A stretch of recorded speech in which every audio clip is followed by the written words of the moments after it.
Hello everyone, welcome to my channel. तो ये है थर्ड पार्ट और लास्ट पार्ट यूनिट 8 का। तो इस पार्ट में हम पढ़ने वाले हैं एनिमल ओरिजिन। एनिमल ओरिजिन में हम मीट, फिश और मिल्क प्रोडक्ट्स, मतलब एनिमल से बनने वाले या एनिमल से मिलने वाले जितने भी प्रोडक्ट्स हैं उसके बारे में हम पढ़ने वाले हैं।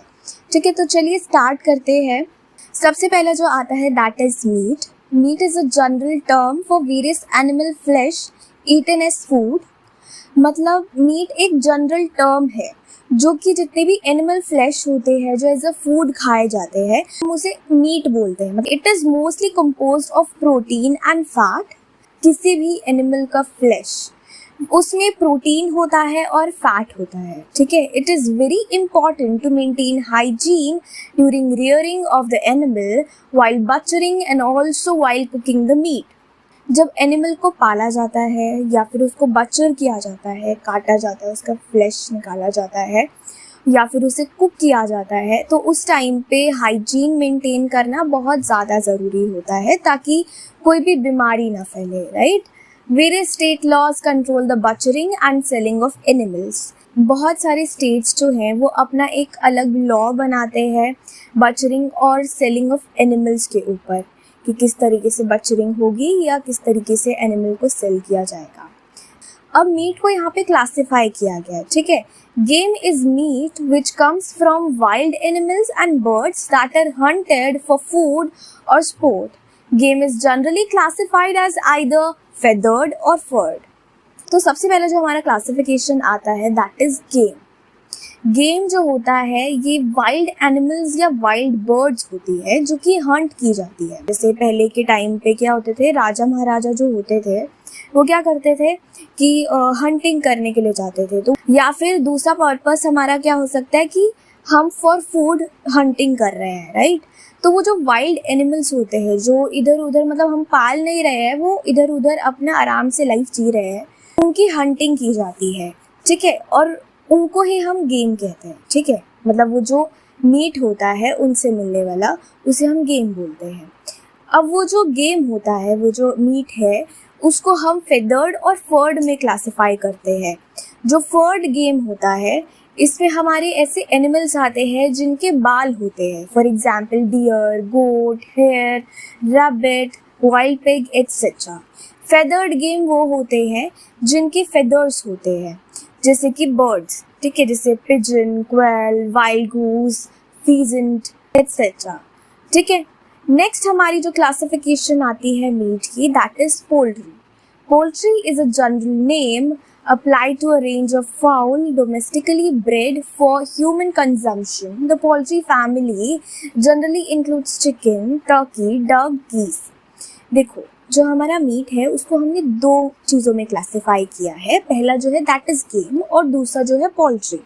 जो गेम होता है वो वाइल्ड एनिमल्स का मीट होता है और जो पोल्ट्री होता है इसमें जो एनिमल्स है उन्हें पाला जाता है।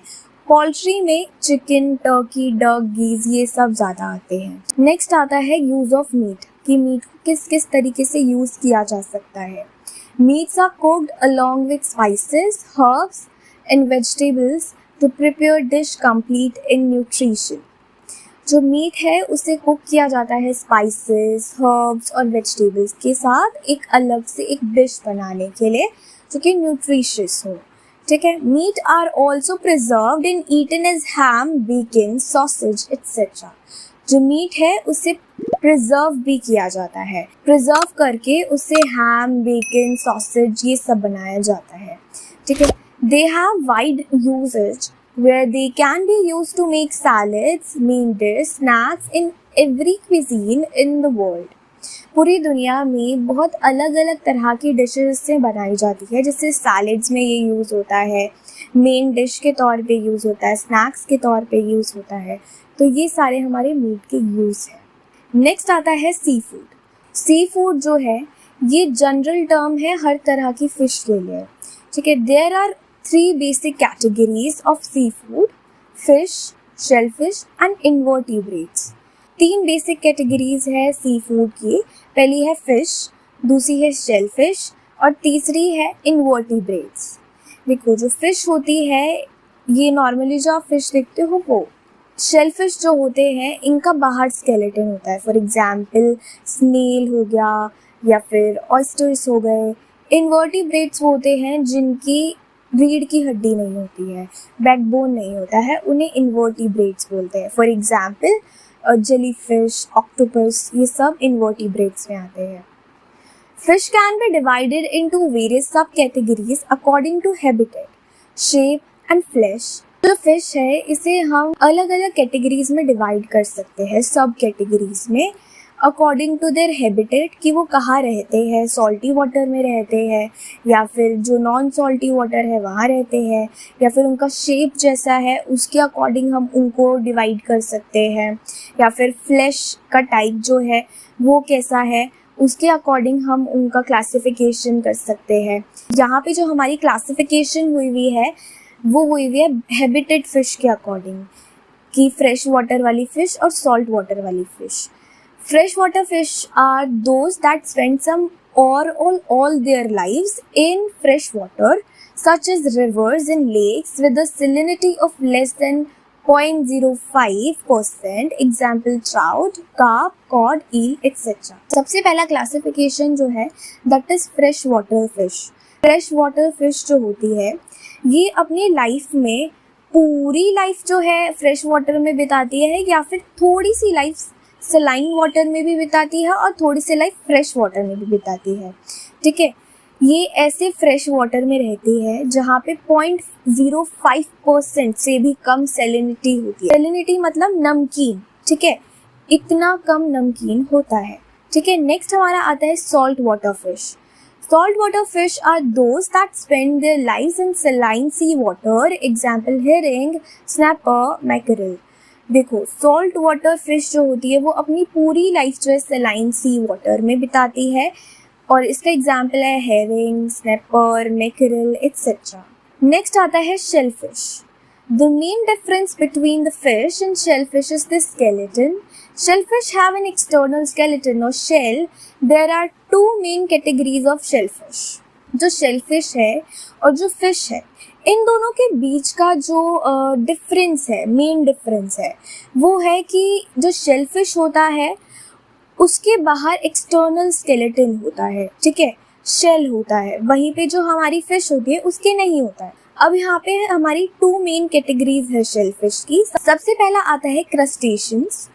They have segmented body, a chitinous exoskeleton and paired jointed limbs, for example crabs, crayfish, prawns, scampi etc.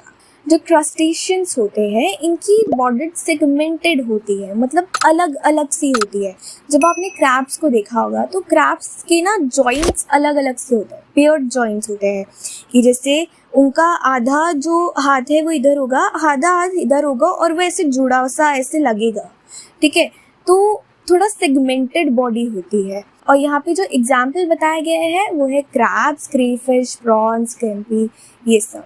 जो मॉलस्क्स होते हैं इनकी अनसेगमेंटेड बॉडी होती है। ठीक है, यहाँ पे सिर्फ शेल होता है इनके बाहर, ठीक है, जैसे ऑयस्टर्स होते हैं, क्लैम्स होते हैं, और सबसे अच्छा एग्जाम्पल है स्नेल। ठीक है, स्नेल जो होता है इसकी बॉडी और क्रैब की बॉडी में कितना डिफरेंस होता है। क्रैब की बॉडी देखोगे तो उसकी सेगमेंटेड बॉडी होती है, वहीं पे स्नेल की बॉडी जो होती है वो सेगमेंटेड नहीं होती है और उसके बाहर एक आउटर शेल होता है। तो यही इन दोनों के बीच का डिफरेंस है। नेक्स्ट आता है invertebrates. Invertebrates are spineless marine animals with no outer shell. They include the squid and octopus family. जो इन्वर्टिब्रेट्स होते हैं ये स्पाइनलेस मरीन एनिमल्स होते हैं जिनकी स्पाइन नहीं होती है, रीढ़ की हड्डी नहीं होती है और इनकी आउटर शेल भी नहीं होती है। ठीक है, जैसे हमारे शेलफिश होते हैं, शेलफिश की आउटर शेल होती है, उनमें आउटर शेल भी नहीं होती है। फिश में आपकी स्पाइन होती है, इसमें स्पाइन भी नहीं होती, तो दोनों चीज़ें इन्वर्टिब्रेट्स में नहीं होती है। इसमें आपके स्क्विड्स आते हैं और ऑक्टोपस आते हैं। अब पढ़ते हैं इसका use. Fish is a very good source of protein and is easy to digest. Fish जो है वो प्रोटीन का बहुत अच्छा सोर्स होता है और इसको easily डाइजेस्ट किया जा सकता है। It also contains some amount of fat, minerals, vitamins and trace of elements. जो फिश होती है इसमें हमारा कुछ अमाउंट में फैट होता है, मिनरल होता है, विटामिन होते हैं और कुछ एलिमेंट्स होते हैं, ठीक है। This is the reason why fish is cooked in variety of ways such as frying, baking, grilling, poaching etcetera.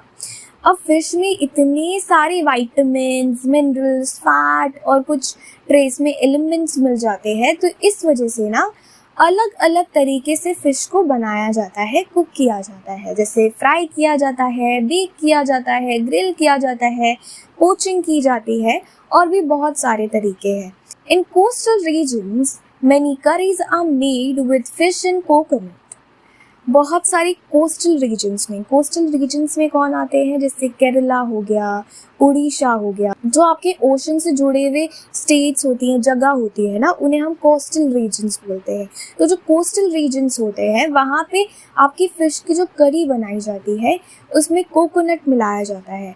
River water fish are also popularly used in households in various curries or simply batter fried to prepare pakoras. जो river water fish होती है वो भी घरों में use की जाती है, मतलब उसकी भी अलग अलग करी बनती है और सिंपली ये भी किया जाता है कि उस पर बैटर लगाकर फिर उसे फ्राई कर दिया जाता है और उसका पकौड़ा बना लिया जाता है। नेक्स्ट आता है egg. Bird eggs are a common food and one of the most versatile ingredients used in cooking. जो बर्ड एग होता है वो सबसे कॉमन फूड होता है और सबसे वर्सेटाइल इंग्रेडिएंट होता है कुकिंग में। वर्सेटाइल मतलब जो हर जगह यूज़ हो सके, ठीक है, क्योंकि जो एग होता है या फिर जो बर्ड एग होता है, जैसे चिकन का एग होता है, वो कितनी अलग अलग जगहों पे यूज़ होता है और उसे किस किस तरीके से हम यूज़ कर सकते हैं, right. Eggs are a complete source of protein, specially essential amino acids. Egg जो होता है वो कंप्लीट सोर्स होता है प्रोटीन का। जो जिम जाते हैं वो एग खाते होंगे, राइट, तो वो प्रोटीन के लिए ही एग खाते हैं और साथ ही साथ इसमें एसेंशियल अमीनो एसिड्स भी मिलते हैं। एसेंशियल अमीनो एसिड्स वो होते हैं जो कि ह्यूमन बॉडी नहीं बना पाती है। ह्यूमन बॉडी में आपके दोनों तरह के एसेंशियल और non essential amino acids important होते हैं।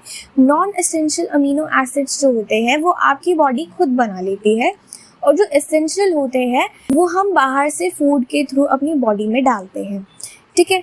तो जो एग होता है इसमें आपको एसेंशियल अमीनो एसिड्स भरपूर मात्रा में मिल जाते हैं। It also contains vitamins and minerals in significant quantities. Egg में आपको विटामिन्स और मिनरल्स भी मिल जाते हैं। The most commonly used bird eggs are those from the chicken. Other varieties of eggs used in cooking are duck, goose और even quail eggs. जो सबसे ज़्यादा यूज़ होने वाला बर्ड एग है दैट इज़ चिकन का एग, ठीक है। अदर वेराइटी ऑफ एग भी यूज़ होते हैं, फॉर एग्जाम्पल डक, गूस और क्वेल का एग भी यूज़ होता है। It is interesting to know that even fish eggs are used in both Indian and world cuisine.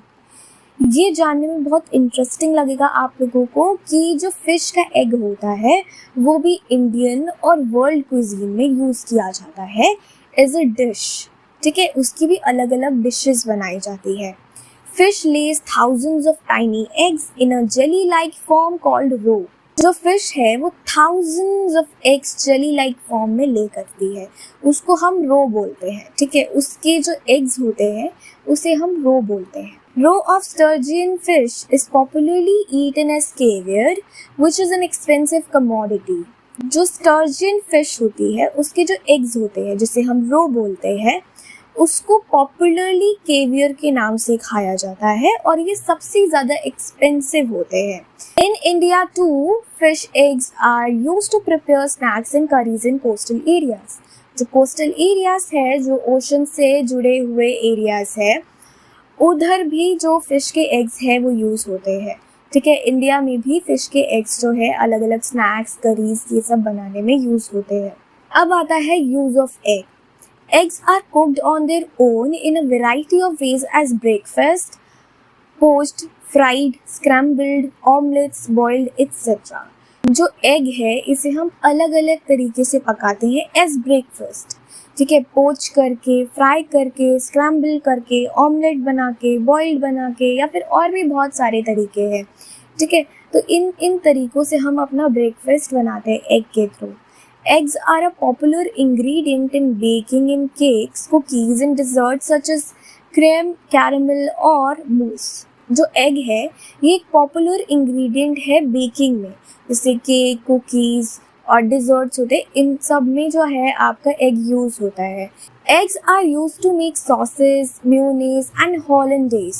Eggs जो है वो आपके mayonnaise और hollandaise बनाने के लिए भी यूज़ होते हैं।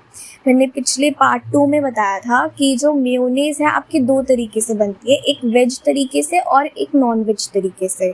वेज तरीका जो होता है उसमें ऑयल का यूज़ किया जाता है, वहीं पे जो आपका नॉन वेज तरीका है उसमें एग्स का यूज़ होता है, उसको फेंटा जाता है और फिर आपका मेयोनेज़ बनता है। Eggs are used as binding agents in various mixtures. जो एग है इसे अलग अलग मिक्सचर्स में as a binding agent use किया जाता है। Eggs are also used to coat ingredients to give them a crispy texture। अलग अलग इंग्रेडिएंट्स या अलग अलग डिशेस के ऊपर क्या किया जाता है, एग को कोट कर दिया जाता है, जिसकी वजह से उसके ऊपर बहुत क्रिस्पी टेक्सचर आता है। अब नेक्स्ट हमारा आता है मिल्क। ठीक है, Milk is an emulsion of fat globules within a water-based fluid that contains dissolved carbohydrates and protein aggregates with minerals।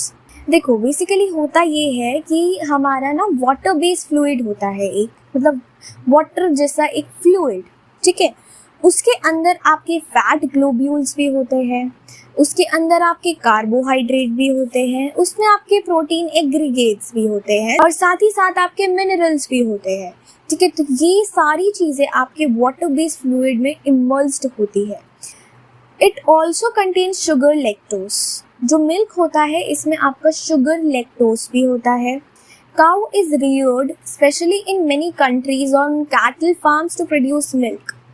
जो काव है इसे पाला जाता है बहुत सारी कंट्रीज़ में और कैटल फार्म्स में मिल्क प्रोड्यूस करने के लिए। Apart from this many other kind of livestock are reared to provide milk.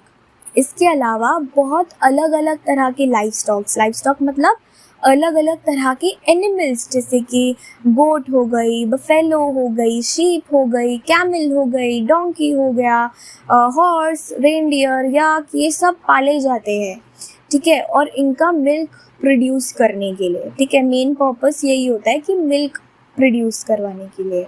Most of the milk we get packaged from market is either cow और बफेलो मिल्क। जो हमें packaged milk मिलता है ना अमूल का या मदर डेयरी का, ठीक है, तो ये सारे जो पैकेज्ड मिल्क होते हैं वो या तो काऊ के होते हैं या तो बफेलो के होते हैं, ठीक है। To increase shelf life of milk it is often pasteurised. Pasteurization is a process in which milk is heated to at least 63 degrees Celsius for 30 minutes or 71.5 degrees Celsius for 15 seconds. HTST, high temperature short time, so that harmful microorganisms are killed। देखो जो milk होता है उसकी shelf life increase करने के लिए pasteurisation किया जाता है, उसको पेस्चराइज किया जाता है। पेस्चराइजेशन क्या होता है, इसमें आपका जो मिल्क होता है उसे हीट किया जाता है 30 मिनट्स के लिए 63 डिग्री सेल्सियस पर, या फिर क्या किया जाता है 71.5 डिग्री सेल्सियस पर 15 सेकेंड्स के लिए हीट किया जाता है। इसे कहा जाता है HTST, मतलब high temperature for short time, ठीक है। बहुत ज़्यादा टेम्परेचर कर दिया जाता है कुछ सेकंड्स के लिए, कुछ टाइम के लिए। अब ऐसा करने से होता क्या है कि जो आपके माइक्रो ऑर्गेनिजम्स होते हैं, हार्मफुल माइक्रो ऑर्गेनिजम्स होते हैं जो दूध को ख़राब कर सकते हैं, वो किल हो जाते हैं, वो मर जाते हैं, ठीक है। और हमारी जो शेल्फ लाइफ है मिल्क की वो इंक्रीज हो जाती है। It is then refrigerated whether pasteurised or not. The dairies print expiry dates on each container or packet after which it should be discarded। देखो पेस्चराइजेशन के बाद क्या किया जाता है, उसे रेफ्रिजरेट कर दिया जाता है। जो डेयरी होती है ना वो क्या करती है कि आपका जो मिल्क होता है जो पेस्चराइज हो या नहीं हो, ठीक है, उसके ऊपर क्या करती है एक्सपायरी डेट प्रिंट करती है और उसके बाद आपको डिस्कार्ड करना ही पड़ेगा क्योंकि वो डेफिनेटली उसके बाद वो खराब हो जाता है। मिल्क में also B homogenise. This is a treatment that prevents a cream layer from separating out of the milk. देखो मिल्क को हम होमोजेनाइज भी करते हैं। होमोजेनाइज का मतलब क्या होता है, इसमें आपका जो मिल्क होता है उसमें आपकी क्रीम की लेयर बनती है, राइट। तो वो क्रीम की लेयर ना बने ऐसा कुछ किया जाता है। इसमें होता ये है कि the milk is pumped at high pressure through very narrow tubes breaking up the fat globules through turbulence. Milk जो है इसे हम होमोजेनाइज भी करते हैं। होमोजेनाइज का मतलब क्या होता है, ये ऐसा ट्रीटमेंट होता है जिसमें आपकी क्रीम की लेयर को प्रिवेंट किया जाता है मिल्क से सेपरेट आउट होने में। मतलब जैसे आप फुल क्रीम मिल्क लेते हो, फुल क्रीम मिल्क को आप नॉर्मल ऐसे रखोगे ना तो उस पर आपकी क्रीम की लेयर जमने लग जाती है, और वो जो क्रीम की लेयर जमने लग जाती है, वो जो मलाई जमती है जिसे हम मलाई बोलते हैं, वो जो ऊपर मलाई जम जाती है उसको प्रिवेंट करने में होमोजेनाइजेशन हेल्प करता है। होमोजेनाइजेशन होता कैसे है, इसमें बेसिकली होता ये है, नैरो ट्यूब्स होती है, बहुत पतली पतली ट्यूब्स होती है, और उसमें से आपका जो मिल्क है वो हाई प्रेशर पर बहाया जाता है, जिसकी वजह से जो आपका फैट ग्लोब्यूल होता है, ठीक है, फैट ग्लोब्यूल जो होता है वो फट जाता है, ब्रेक कर जाता है। A greater number of smaller particles possess more total surface area than smaller number of larger ones, and the original fat globule membranes cannot completely cover them. देखो, जो स्टार्टिंग में हमारा मिल्क था उसमें हमारे फैट ग्लोब्यूल्स बहुत बड़े बड़े थे, ठीक है, जिसकी वजह से हमारा जो फैट ग्लोब्यूल्स का सरफेस एरिया था वो बहुत ज़्यादा कम था, ठीक है। अब हमने क्या किया कि उसे बहुत ज़्यादा प्रेशर पे क्या किया, नैरो ट्यूब से बहाया।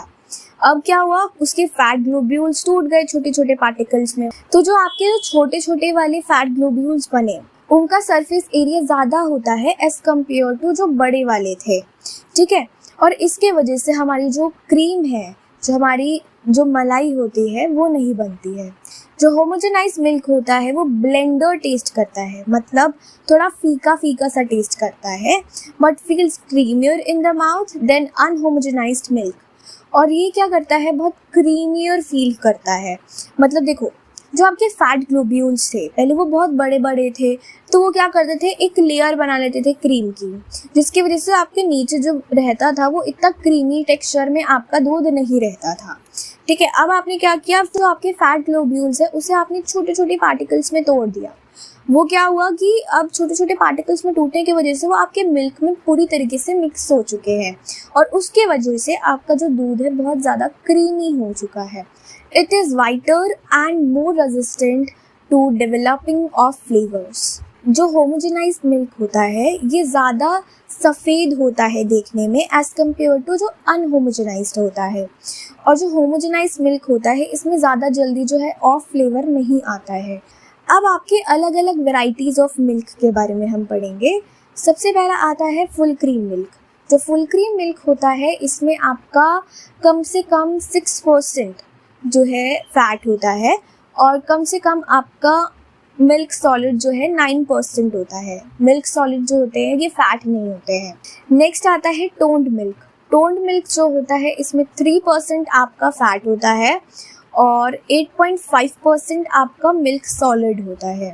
मतलब इसमें आपका फैट का जो क्वांटिटी है वो कम हो जाती है। डबल टोन जो है इसके नाम से ही पता चल रहा है कि इसमें आपका जो मिल्क फैट है वो कम हो जाता है, और जो आपका मिल्क सॉलिड है जो कि फैट नहीं है वो बढ़ जाता है। नेक्स्ट आता है स्किम्ड मिल्क। जो स्किम्ड मिल्क होता है इसमें 0.5% से ज़्यादा जो है फैट नहीं होता है। इतना होगा या इससे कम होगा, ठीक है, लेकिन इससे ज़्यादा नहीं होगा, ठीक है। और इसमें मिल्क सॉलिड जो है 8.7% होता है। नेक्स्ट आता है condensed milk. Condensed milk is milk from which water has been removed.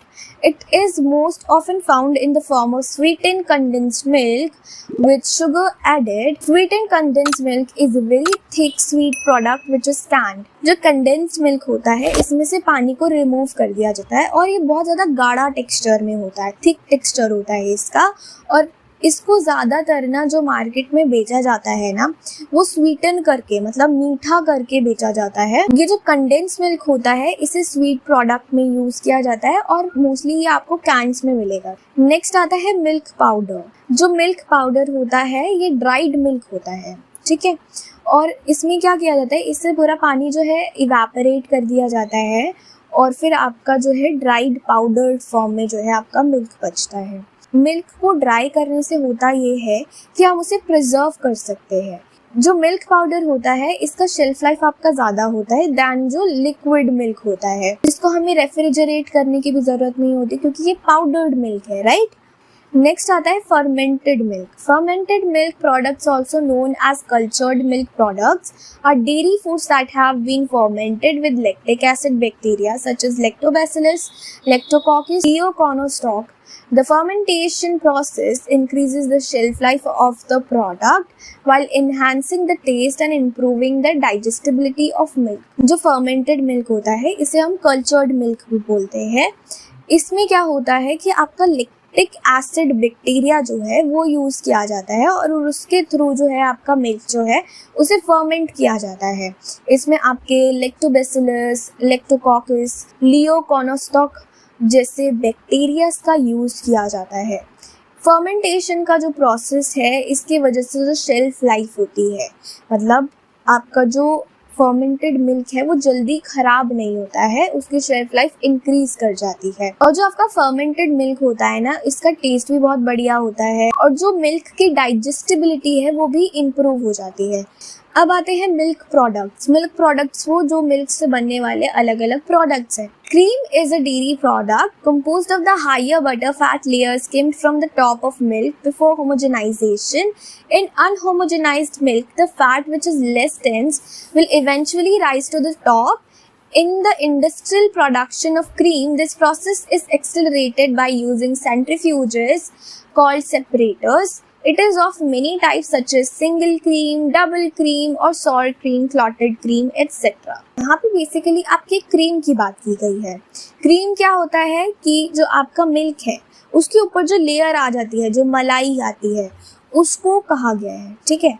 अब जैसे होमोजेनाइजेशन है, होमोजेनाइजेशन की वजह से आपकी क्रीम की लेयर नहीं आती है। जो आपका अनहोमोजेनाइज मिल्क होता है इसमें जो फैट होता है जो कि लेस डेंस होता है वो इवेंचुअली आपके टॉप पर आ जाता है, ठीक है। मतलब जो आपकी क्रीम की लेयर होती है वो इवेंचुअली ऊपर आ जाती है। तो जो आपकी क्रीम है ना उसका इंडस्ट्रियल प्रोडक्शन भी होता है। इसमें आपका जो प्रोसेस है उसको एक्सेलरेट करने के लिए, उसको थोड़ा फास्टर करने के लिए सेंट्रीफ्यूजेस का यूज़ किया जाता है, जिन्हें हम सेपरेटर्स भी बोलते हैं। क्रीम के अलग अलग टाइप्स होते हैं जैसे कि single cream, double cream, sour cream, clotted cream, etcetera. Butter is a dairy product made by churning cream to separate the butter fat from the buttermilk. It is generally used as a spread and a condiment as well as in cooking such as baking, sauce making and pan frying. जो आपका अनहोमोजेनाइज milk है उससे आपका cream निकला, right. और वो जो cream है उसको चर्न किया जाता है और चर्न करने की वजह से आपका जो बटर फैट होता है और बटर मिल्क होता है दोनों अलग अलग हो जाते हैं, ठीक है। और जो बटर फैट होता है यही आपका बटर होता है और बटर मिल्क जो होता है ये आपका छाछ होता है। जो बटर है इसे generally as a spread use किया जाता है। जैसे आपकी ब्रेड है उसके ऊपर बटर लगा के आप खाते होगे, राइट। साथ ही साथ इसे कुकिंग में यूज़ किया जाता है और बेकिंग में यूज़ किया जाता है। सॉस मेकिंग में जो सॉसेस वगैरह बनती है उसमें यूज़ कर लिया जाता है। पैन फ्राइंग के लिए यूज़ किया जाता है, ठीक है। तो बटर अलग अलग जगहों पे यूज़ किया जाता है। Curds are a dairy product obtained by introducing bacteria which consumes natural milk sugars and excretes lactic acid. This causes the milk proteins to curdle and create a solid mass. Little curd from previous batch is added as a starter as it contains necessary live bacteria. देखो जो curd होता है ना ये आपका बनता कैसे, इसमें आपका बैक्टीरिया होता है जैसे लैक्टोबैसिलस, ठीक है। तो जो आपका लैक्टोबैसिलस होता है ना वो क्या करता है कि आपका जो नेचुरल शुगर होता है, नेचुरल शुगर क्या होता है, लैक्टोज, ठीक है। तो लैक्टोबैसिलस होता है वो लैक्टोज को खाता है और लैक्टोज को खाने के बाद वो लैक्टिक एसिड प्रोड्यूस करता है, ठीक है। अब इस वजह से क्या होता है कि हमारा जो मिल्क का प्रोटीन होता है वो कर्डल करता है, ठीक है, कोएगुलेट करता है। कोएगुलेट मतलब थोड़ा सा सॉलिड होना स्टार्ट हो जाता है। देखो दूसरा तरीका ये भी है कि हम बैक्टीरिया ना मिलाकर जो हमारे पास थोड़ा सा कर्ड बचा है उस कर्ड को हमने मिल्क में मिला दिया तो हमारे पास बहुत सारा कर्ड बन के आ जाता है, क्योंकि जो थोड़ा सा कर्ड होता है ना उसमें लाइव बैक्टीरिया, मतलब जो जीवित बैक्टीरिया होते हैं वो होते हैं, तो वो फिर से अपना काम करना स्टार्ट कर देते हैं। दूध में से अपना जो लैक्टोज है, नेचुरल शुगर है, उसको खाना स्टार्ट कर देते हैं और लैक्टिक एसिड प्रोड्यूस करते हैं, ठीक है। और जिसके वजह से क्या होता है कि हमारा जो मिल्क का प्रोटीन होता है वो कर्डल करता है, कोएगुलेट करता है, right. Cheese is a food derived from milk that is produced in a wide range of flavors, textures, and forms by coagulation of the milk protein casein. During production, the milk is usually acidified, and adding the enzyme when it causes coagulation, the solids are separated and pressed into final form. अब आता है आपका चीज़। जो चीज़ होता है ना, ये भी आपका मिल्क से ही डिराइव किया जाता है। जो चीज़ है वो भी अलग अलग तरीके के होते हैं, उनका फ्लेवर अलग हो सकता है, टेक्सचर अलग हो सकता है, राइट। तो ये जो चीज़ होता है ना, ये मिल्क को कोएगुलेट करके बनाया जाता है। जो मिल्क का प्रोटीन केसिन होता है उसको कोएगुलेट करके बनाया जाता है। बेसिकली इस प्रोडक्शन में होता ये है कि जो मिल्क है उसको एसिडिफाई किया जाता है और उसमें एक एंजाइम डाला जाता है रेनेट करके, ठीक है। फिर क्या होता है कि वो कोएगुलेट करता है, कोएगुलेट मतलब वो सॉलिड बनना स्टार्ट होता है, उसमें सॉलिड जो होता है वो अलग से निकलना स्टार्ट हो जाता है। फिर वो जो सॉलिड हमारा निकलता है ना उसको सेपरेट कर लेते हैं और प्रेस करके एक अलग फॉर्म दे देते हैं, ठीक है। जैसे आपका पनीर बनता है ना, बस इसमें आपका जो है अलग एंजाइम डल जाता है। Ghee is prepared by simmering butter which is churned from cream and removing the liquid residue. अब देखो आपने क्या किया था, क्रीम को चर्न किया था, क्रीम को चर्न करने के बाद आपने बटर बनाया था, राइट। अब क्या करना है, आपको बटर को थोड़ा सा हीट करना है। जैसे आप पानी को बॉईल करते हो, राइट, तो पानी को जब बॉईल करते हो तो उसमें से कितने बड़े बड़े बबल्स आते हैं, बहुत रैपिडली वो बबल्स आते हैं। लेकिन जो सिमरिंग होती है इसमें आपके जो बबल्स होते हैं वो बहुत रैपिडली नहीं आते हैं, इसमें आपको छोटे छोटे बबल्स दिखेंगे, ठीक है, बहुत रैपिडली आते हुए नहीं दिखेंगे, ठीक है। तो जब आप बटर को सिमर करते हो तो आपको घी मिलता है, साथ ही साथ उसमें आपको अलग से थोड़ा सा रेजिड्यू मिलता है जिसको आपको रिमूव करना होगा। Spices can be added for flavour. फिर जो हमारा घी बना उस घी में हम स्पाइसेस डाल सकते हैं फ्लेवर के लिए। The texture, colour and taste of ghee depend on the quality of the butter, source of the milk used in the process and the duration of the boiling. जो घी का टेस्ट, कलर और texture है वो depend करता है कि आपका butter की क्वालिटी क्या है, वो मिल्क कहाँ से लिया गया है और उस प्रोसेस में आपका जो बटर है उसे कितनी देर तक बॉईल किया गया है, ठीक है। उस हिसाब से आपका जो घी है उसका टेक्सचर, कलर, टेस्ट ये सब डिपेंड करेगा। नेक्स्ट आता है chhena. It is fresh cheese made from cow milk, a crumbly and moist form of farmer's cheese और paneer. It is used to make desserts such as rasgulla.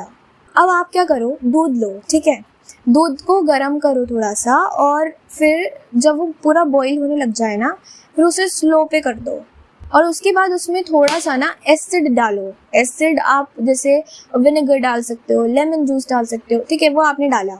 थोड़ी देर बाद आप क्या देखोगे कि आपका दूध ना फटने लग जाएगा, ठीक है। दूध जब फटता है ना तो उसमें आपका अलग से ग्रीन ग्रीन सा सोल्यूशन सा अलग से निकलने लग जाता है, पानी पानी सा, और एक सॉलिड फॉर्म आता है, कोएगुलेट करना ये स्टार्ट कर देता है। तो क्या होता है कि यही जो आपका जो सॉलिड फॉर्म होता है ना उसे हम छेना बोलते हैं। और इस छेना से ही हम पनीर बनाते हैं और जिससे आपका रसगुल्ला होता है वो बनता है, अलग अलग डिजर्ट्स बनते हैं। Khoya is a dairy product widely used in making sweets, milk thickened by heating in an open iron pan. अब आता है खोया। खोया भी जो है आपका डेयरी प्रोडक्ट ही होता है। ये जो है आपका ज़्यादातर स्वीट्स में डाला जाता है, जो मिठाइयाँ होती है इसमें डाला जाता है। इसमें बेसिकली होता ये है कि जो आपका मिल्क है उसको गाढ़ा किया जाता है हीट के थ्रू। इसमें क्या होता है कि आपका पैन लिया जाता है और उस पैन में मिल्क डाल के उसे हीट किया जाता है और उसे थिक किया जाता है, गाढ़ा किया जाता है और फिर आपका खोया बनता है। Paneer is a fresh cheese common in Indian cuisine. It is an unaged acid-set non-melting farmer cheese made by curdling heated milk with lemon juice, vinegar or any other food acids. Paneer जो होता है ये आपका फ्रेश चीज होता है जो कि इंडियन क्यूजीन में यूज होता है। ये जो आपका पनीर होता है ये नॉन मेल्टिंग होता है, मतलब ये मेल्ट नहीं होता। जैसे आपका चीज जो होता है वो मेल्ट होता है, राइट, लेकिन आपका पनीर जो होता है ये मेल्ट नहीं होता है। अब पढ़ते हैं यूज ऑफ मिल्क प्रोडक्ट्स।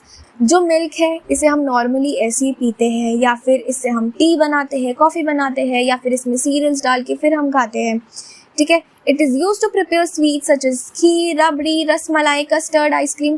तो ये सारी जो चीज़ें हैं ये सब हम मिल्क के थ्रू बनाते हैं। It is use to prepare numerous products used in cookery such as butter, ghee, butter milk, curd, cheese, chhena etcetera. जो मिल्क है इससे हम अलग अलग मिल्क प्रोडक्ट्स बनाते हैं जैसे कि butter, ghee, butter milk etcetera. It is often used in bakery for adding nutrients, moisture and fat to the product. Milk को हम यूजुअली बेकरी में यूज करते हैं न्यूट्रिएंट्स, मॉइस्चर और फैट ऐड करने के लिए। It is used in preparing sauces such as bechamel in European cookery. जो मिल्क है इससे आपकी सॉसेस भी बनती है। Milk is used to prepare chilled shakes and smoothies along with fruits and other ingredients. Milk जो है इससे आपके चिल्ड शेक्स बनते हैं, स्मूदीज बनती है। नेक्स्ट आता है animal fats. Many fats derived from animal tissue are used in cooking. For example, lard, fat obtained from pig, suet, fat obtained from mutton or beef, poultry fat. जो आपका animal fat होता है ना वो animal tissue से हमें मिलता है, ठीक है, जो कि आपके कुकिंग के लिए यूज़ होता है। जो एनिमल फैट है उसके 3 एग्जाम्पल्स हैं। पहला आता है लार्ड। लार्ड जो होता है वो पिग का फैट होता है। सुएत जो होता है ये आपका मटन या बीफ का फैट होता है। और नेक्स्ट आपका आता है पोल्ट्री फैट, ठीक है। This is added in European cuisines to cook meats, in preparing sausages, added as shortenings to pastry to give it crumbly texture, etc. जो एनिमल फैट होता है ये बहुत सारी यूरोपियन क्विजीन्स में यूज़ किया जाता है मीट बनाने के लिए, या फिर सॉसेजेस, या फिर एज अ शॉर्टनिंग यूज़ किया जाता है पेस्ट्री वगैरह में, ताकि उसमें थोड़ा क्रम्बी टेक्सचर आ सके। In India, animal fats are used in many minced meat preparations such as kebabs. India में एनिमल फैट को बहुत जगहों पर मिन्स करके, मतलब पूरे से पीस करके फिर यूज़ किया जाता है। जैसे कबाब वगैरह आपका बनता है ना, तो पहले फैट को पूरी तरीके से मिन्स कर दिया जाता है, पीस दिया जाता है, फिर उसको शेप दिया जाता है कबाब का। यहाँ पे जो हमारा एनिमल ओरिजिन है वो कंप्लीट हो जाता है। अब हम पढ़ेंगे salt. Salt does not contain any carbohydrates, proteins or vitamins but is essential in itself to life. Salt जो है इसमें ना ही तो आपका कोई कार्बोहाइड्रेट होता है, ना तो कोई प्रोटीन होता है, ना तो कोई विटामिन होता है, कुछ भी ऐसा कुछ नहीं होता है, लेकिन फिर भी ये आपकी लाइफ के लिए, आपकी ज़िंदगी के लिए बहुत ज़्यादा ज़रूरी होता है। Salt is the most common kitchen commodity. Salt जो है सबसे ज़्यादा कॉमन किचन कमोडिटी है। Technically table salt is a mineral primarily sodium chloride and is an essential ingredient of food. जो सॉल्ट होता है इसे हम सोडियम क्लोराइड भी बोलते हैं, NaCl, राइट। तो ये आपकी जो इंग्रेडिएंट होता है फूड का उसमें बहुत ज़्यादा एसेंशियल होता है, बहुत ज़्यादा इम्पॉर्टेंट होता है। सॉल्ट जो है इसके आपके 2 अलग अलग फॉर्म्स है। पहली आती है रॉक और दूसरी आती है ब्राइन। रॉक्स जो होती है vast sedimentary deposits which have been laid down over the millennia from the evaporation of seas and lakes. These are either mined directly producing rock salt or extracted in solution by pumping water into the deposit. देखो कुछ salt जो होते हैं वो आपके rock से निकाले जाते हैं, जो पत्थर वगैरह होते हैं वहाँ से। तो बहुत सालों पुराने जो सी होते हैं, समुद्र होते हैं या लेक्स होते हैं, ठीक है, वहाँ पे क्या होता है कि आपका पानी उड़ जाता है, तो उन पत्थरों पे क्या होता है कि आपका सॉल्ट जाके जम जाता है। तो वो जो सॉल्ट होता है ना उसको माइन किया जाता है, जैसे आपका गोल्ड वगैरह माइन होता है ना, उस तरीके से आपके सॉल्ट को माइन किया जाता है, ठीक है। या फिर उसमें पानी डाल दिया जाता है, बहुत सारा पानी डालने के बाद फिर जो आपका सॉल्ट है उसे एक्सट्रैक्ट किया जाता है। दूसरा जो आपका फॉर्म आता है that is brine. Salty water such as in ocean produce by drying of sea water in shallow ponds. दूसरा जो फॉर्म है आपका वो सॉल्टी वाटर होता है जो ओशंस में आपको मिलता है। तो ओशन में जो आपका सॉल्टी वाटर होता है उसे ड्राई किया जाता है और फिर आपको आपका सॉल्ट मिल जाता है, ठीक है। अब आते हैं types of salt used in cooking. अलग अलग तरह के जो सॉल्ट है वो आपकी कुकिंग में यूज होते हैं। सबसे पहला आता है टेबल सॉल्ट, नमक। Salt is refined to purify it and improve its storage and handling characteristics। जो सॉल्ट है इसे आपका रिफाइन किया जाता है और प्योरीफाई किया जाता है। और वो जो सॉल्ट आ रहा है वो आपके रॉक से आ रहा है, ब्राइन से आ रहा है, राइट? तो उसे साफ करना, प्योरीफाई करना, राइट, रिफाइन करना बहुत ज़्यादा ज़रूरी होता है। The natural salt is usually fortified to prevent lump formation or caking of salt. Chemical agents are added in small quantities to make it free flowing। जो नेचुरल सॉल्ट होता है उसमें पहले से आपके बहुत सारे मिनरल्स होते हैं, ठीक है। और जो सॉल्ट होता है ना, इसमें आपके केमिकल एजेंट्स डाले जाते हैं ताकि उसमें केकिंग ना हो, लम्प्स ना बने। अब नमक जो है वो आपको पूरा ऐसा फ्लो ही रहना चाहिए, राइट? फ्लो ही रहेगा तभी तो आप अच्छे से डाल पाओगे। अगर उसमें लम्प्स बन जाएंगे तो फिर वो आपके मुंह में आएगा और वो अच्छे से घुलेगा भी नहीं, राइट? तो इसलिए इसमें केमिकल एजेंट डाला जाता है फ्री फ्लोइंग के लिए। Iodine is usually added to prevent its deficiency causing goitre और मेंटल रिटार्डेशन। जो सॉल्ट है इसमें आयोडीन डाला जाता है ताकि जो गॉइटर है उसे प्रिवेंट किया जा सके। Salt may also be fortified with iron to prevent anaemia. Salt जो है इसमें आयरन भी डाला जाता है अनीमिया को प्रिवेंट करने के लिए। कुछ सॉल्ट्स में आपके फ्लोराइड भी डाले जाते हैं डेंटल कैरीज को प्रिवेंट करने के लिए। नेक्स्ट आता है ब्लैक सॉल्ट, काला नमक। It is actually a pinkish grey colour. इसका कलर जो होता है पिंकिश ग्रे होता है। It has strong sulphuric smell. इसमें स्ट्रॉन्ग सल्फ्यूरिक स्मेल आती है। Black salt is more hygroscopic than common salt and tends to absorb moisture pretty fast। जो ब्लैक सॉल्ट होता है ये हाइग्रोस्कोपिक होता है। हाइग्रोस्कोपिक वो चीज़ें होती है जो कि एयर से मॉइस्चर एब्जॉर्ब कर लेती है, ठीक है। तो कॉमन सॉल्ट की कंपैरिजन में ये ज़्यादा हाइग्रोस्कोपिक होता है और बहुत जल्दी मॉइस्चर एब्जॉर्ब कर लेता है। Store it away from moisture and keeping the cap of the bottle और जार टाइटली क्लोज्ड। क्योंकि ब्लैक सॉल्ट जो होता है ये आपका ज़्यादा हाइग्रोस्कोपिक होता है तो इसलिए आपको इसे मॉइस्चर से दूर रखना चाहिए। और जिस जार या फिर बॉटल के अंदर आप रख रहे हो उसकी कैप टाइटली बंद रखनी चाहिए ताकि उसके अंदर मॉइस्चर ना जाए। Black salt is used in preparing snacks, chaats, chutneys, raitas and is used as flavouring for many fried snacks. By sprinkling it as a topping it is sprinkled on foods too. देखो अब इसके यूज़ बताए गए हैं कि इससे हम स्नैक बना सकते हैं, चाट बना सकते हैं, चटनी बना सकते हैं, रायता बना सकते हैं और ये फ्लेवरिंग के लिए भी यूज़ होता है बहुत सारे फ्राइड स्नैक में। इसको आप स्प्रिंकल कर सकते हो एज अ टॉपिंग और आप स्प्रिंकल कर सकते हो फ्रूट्स में भी, ठीक है। तो ये इसके यूज़ हो गए। नेक्स्ट आता है रॉक सॉल्ट, सेंधा नमक हम जिसे बोलते हैं। Rock salt is obtained from the rock mountain and from the vast beds of dried up ancient lakes and seas।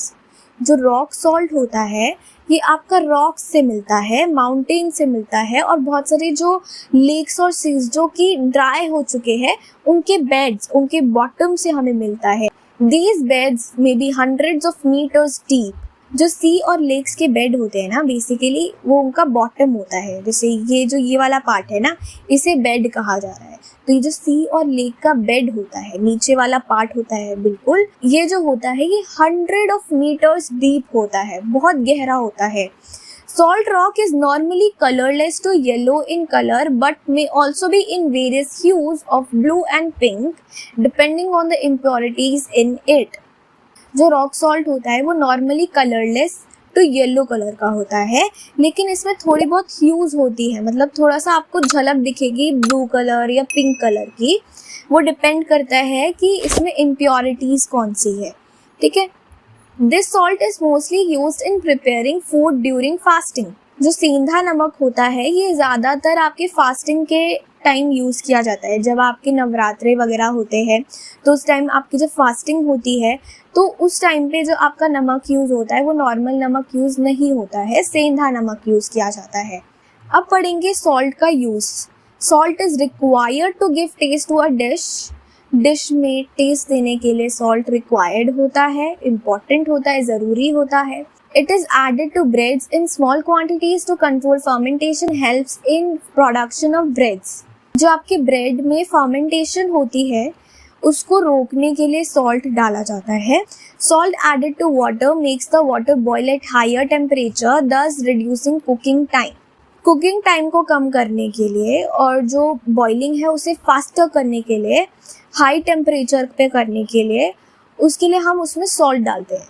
Salt is also used as a preservative. जो सॉल्ट है इसे हम एज अ प्रिजर्वेटिव भी use करते हैं, जैसे pickles, hams, इन सब में. जो सॉल्ट है इसे हम एज अ क्लीनिंग एजेंट भी यूज करते हैं क्योंकि इसका थोड़ा अब्रेसिव टेक्सचर होता है और ये इजीली ग्रीसी और ऑयली स्टफ को पैन्स में से रिमूव कर देता है. Salt also has some medicinal qualities such as it helps in relieving tired feet or removing puffiness. Sodium is essential for nerve transmission and pH balance. जो salt होता है इसमें मेडिसिनल क्वालिटीज भी होती है. जब पैर आपके बहुत ज़्यादा सूज जाते हैं, ठीक है, आपके पैरों को थोड़ा आराम चाहिए होता है, तो आप क्या करते हो, गर्म पानी डालते हो और उसमें नमक डाल देते हो. तो इसकी वजह से आपके पैरों में जो टायर्डनेस होती है वो कम हो जाती है. जो सोडियम होता है ना, ये नर्व ट्रांसमिशन में हेल्प करता है और ये आपके पीएच को भी बैलेंस करने में हेल्प करता है. तो यहाँ भी जो आपका चैप्टर है वो कंप्लीट हो जाता है. आई होप आपको सारी चीज़ें बहुत अच्छे से समझ आ गई होगी, लेकिन स्टिल आपको किसी भी तरह का क्वेश्चन है आप कमेंट में पूछ सकते हो. मैं डेफिनेटली आपको इजी लैंग्वेज में समझाने की कोशिश करूँगी. और हाँ, कमेंट में ज़रूर बताना कि वीडियो कैसी लगी, अच्छी लगी, बुरी लगी, और क्या चीज़ मैं ऐड कर सकती हूँ ये भी बता सकते हो. और हाँ, वीडियो को लाइक कर देना और चैनल को सब्सक्राइब कर देना और बेल आइकन भी क्लिक कर देना ताकि आगे जो नेक्स्ट चैप्टर आए या फिर कोई और वीडियो आए तो उसका नोटिफिकेशन आपके पास जल्दी से आ जाए. सो या, थैंक्स फॉर वॉचिंग.